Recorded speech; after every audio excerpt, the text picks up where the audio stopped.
Hello, আসসালামু আলাইকুম everyone. আশা করি সবাই ভালো আছেন। আমার নাম ইশরাক হাসান এবং গ্রামার গেইনস এডুকেশনের পক্ষ থেকে সবাইকেই ওয়েলকাম জানাচ্ছি।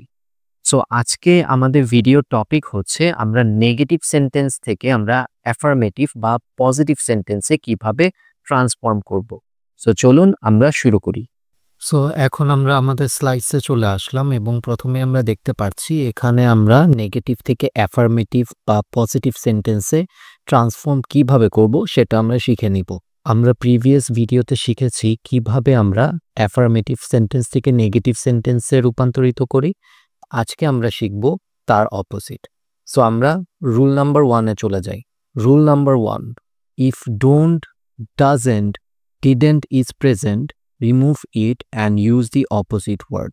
যদি সেন্টেন্সের ভেতরে ডোন্ট, ডাজেন্ট, ডিডেন্ট থাকে তাহলে সেই ওয়ার্ডটি আমরা রিমুভ করে তার অপোজিট ওয়ার্ডটি বসাবো। যেমন এক্সাম্পল দেখে নেই, হি ডাজেন্ট টেল আ লাই। এখন এটাই আমরা অ্যাফার্মেটিভ বা পজিটিভ সেন্টেন্স যখন করব তখন লিখব he always speaks the truth. আমরা রুল নাম্বার 2-তে চলে যাই। If an auxiliary verb is present, remove not and use the opposite word. যদি আমাদের সেন্টেন্সে কোনো অক্সিলারি ভার্ব থাকে, দ্যাট মিন্স নেগেটিভ সেন্টেন্সে যদি কোনো অক্সিলারি ভার্ব থাকে, সেই অক্সিলারি ভার্বকে আমরা রিমুভ করে আমরা অপোজিট ওয়ার্ড ইউজ করব। যেমন he is not a bad man, এবং এই সেন্টেন্সটি যদি আমরা পজিটিভ বা অ্যাফার্মেটিভ সেন্টেন্সে ট্রান্সফর্ম করি তাহলে হয়ে যাবে he is a good man. আমরা চলুন এখন রুল নাম্বার 3-তে চলে যাই। সো রুল নাম্বার 3-তে আমরা একটি চার্ট দেখতে পাচ্ছি এবং এই চার্টের মাধ্যমে আমরা বুঝব কখন কোন স্পেসিফিক ওয়ার্ড থাকলে আমরা সেটাকে রিপ্লেস করে আমাদের অ্যাফার্মেটিভ সেন্টেন্স করব নেগেটিভ সেন্টেন্স থেকে।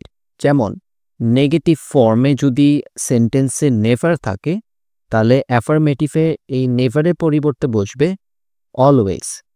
যেমন এক্সাম্পল দেখি, in negative sentence he never comes late, সেটা হয়ে যাবে he always comes on time.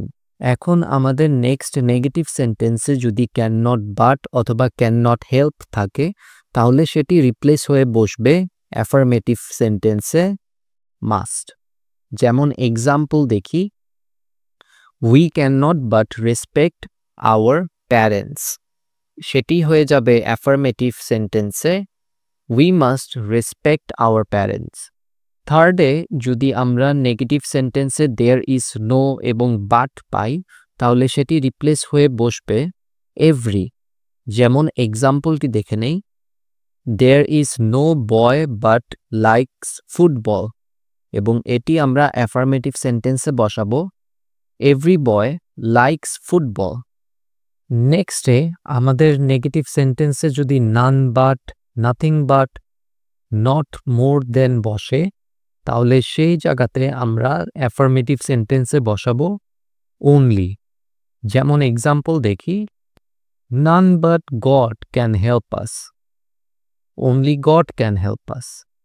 এবং একদম লাস্টে যদি আমাদের নেগেটিভ সেন্টেন্সে সো এবং দ্যাট থাকে তখন হচ্ছে আমরা অ্যাফার্মেটিভ সেন্টেন্সে বসাবো টু অ্যান্ড টু।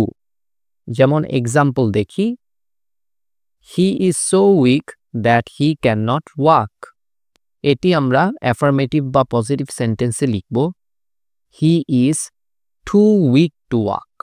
সো এই ছিল আজকে আমাদের ভিডিও লেসন। আশা করি আপনারা বুঝতে পেরেছেন। পরবর্তী আরেকটি নতুন টপিক নিয়ে আমরা চলে আসব। সেই পর্যন্ত ভালো থাকবেন।